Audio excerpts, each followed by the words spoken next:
Assalamualaikum warahmatullahi wabarakatuh. Perkenalkan, kami dari kelompok 14 akan mempresentasikan tentang dampak teknologi informasi terhadap proses audit. Sebelumnya, perkenalkan, nama kelompok kami yang beranggotakan saya, Nur Afni Hidayati NIM 1903020065 dan teman saya bernama Christine Fadila NIM 1903020071. Pada teknologi informasi terhadap pengendalian internal ada dua pengendalian, yakni pengendalian umum dan pengendalian aplikasi. Yang pertama, pengendalian umum. Pengendalian umum atau general controls diterapkan pada semua aspek fungsi TI, termasuk administrasi TI, pemisahan tugas TI, pengembangan sistem, termasuk pengujian percontohan atau pilot testing, yaitu sistem yang baru diimplementasikan pada suatu bagian organisasi, sementara lokasi lainnya masih terus mengandalkan sistem lama atau pengujian paralel. Lalu, auditor akan mengevaluasi pengendalian umum untuk perusahaan secara keseluruhan.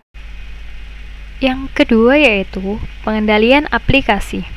Pengendalian aplikasi atau application controls berlaku pada pemrosesan transaksi, seperti pengendalian atas pemrosesan penjualan atau penerimaan kas.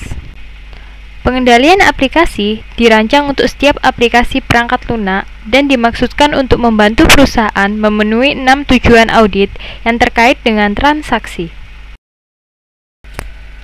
Pengendalian aplikasi terdiri dari 3 kategori, yaitu input, pemrosesan, dan output. Input.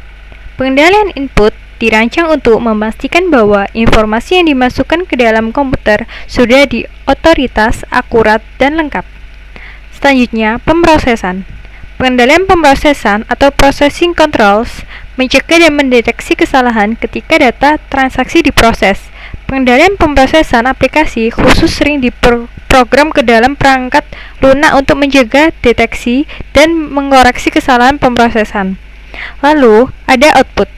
Pengendalian output berfokus pada mendeteksi kesalahan setelah pemrosesan diselesaikan, bukan pada pencegahan kesalahan. Pengendalian output yang paling penting adalah review kelayakan data oleh seorang memahami output ini.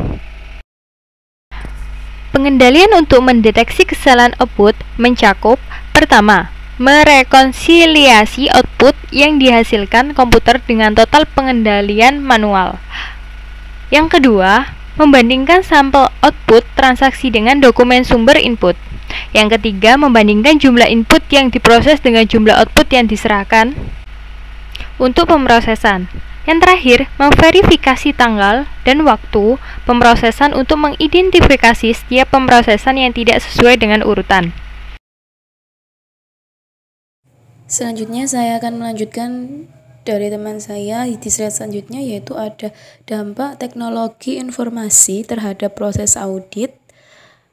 Ada 4 macam. Yang pertama, ada pengauditan dalam lingkungan TI yang tidak terlalu kompleks. Dan yang kedua, akses terhadap arsip utama.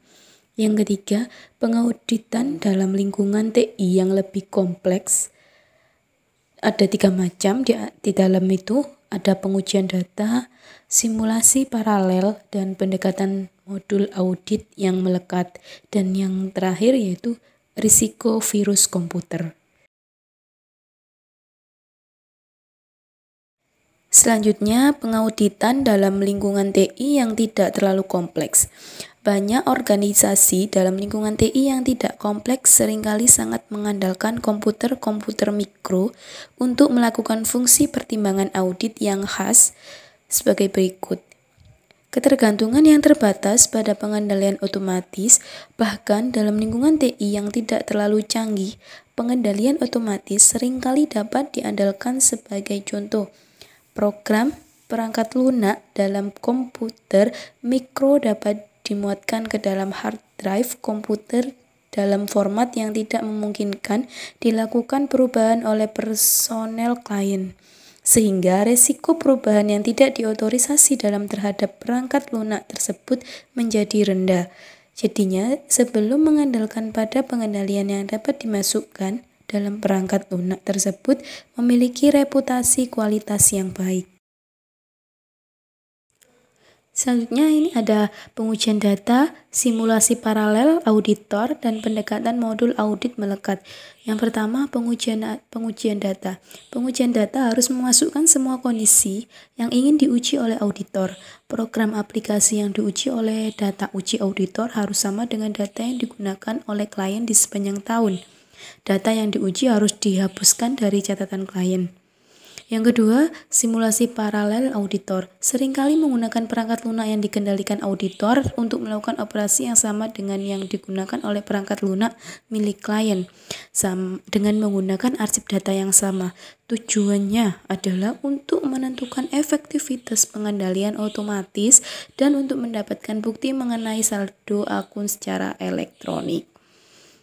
Perangkat lunak audit umum digunakan untuk menguji pengendalian otomatis. Perangkat lunak audit umum digunakan untuk memverifikasi saldo-saldo akun klien. Dan yang terakhir ada pendekatan modul audit melekat. Pendekatan modul audit melekat memungkinkan auditor untuk dapat terus-menerus mengaudit transaksi-transaksi dengan mengidentifikasi transaksi aktual yang diproses oleh klien dibandingkan dengan data yang diuji, dan pendekatan simulasi paralel yang hanya bisa dilakukan dengan pengujian berselang.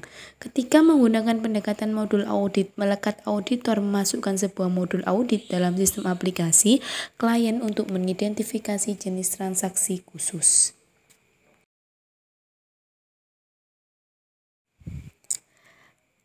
Selanjutnya, akses terhadap arsip utama.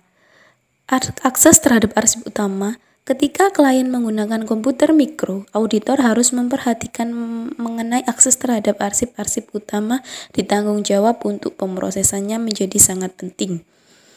Yang kedua, risiko virus komputer. Virus-virus komputer dapat mengakibatkan hilangnya data program. Beberapa virus dapat merusak arsip elektronik atau mematikan seluruh jaringan komputer.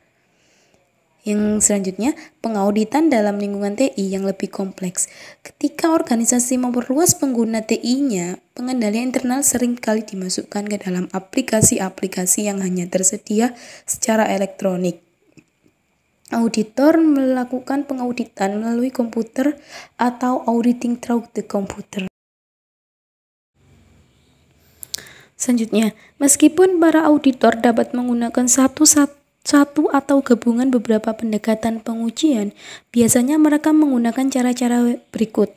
Yang pertama, menguji data untuk pengujian, pengendalian, dan pengujian substantif transaksi. Yang kedua, simulasi paralel untuk pengujian substansif seperti perhitungan ulang jumlah transaksi dan penjumlahan ke bawah catatan tambahan di arsip utama piutang dagang.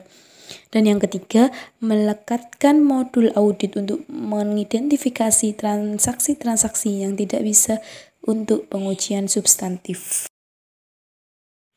Sekian, terima kasih presentasi dari kelompok kami.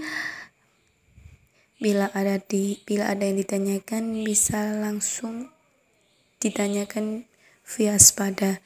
Terima kasih. Wassalamualaikum warahmatullahi wabarakatuh.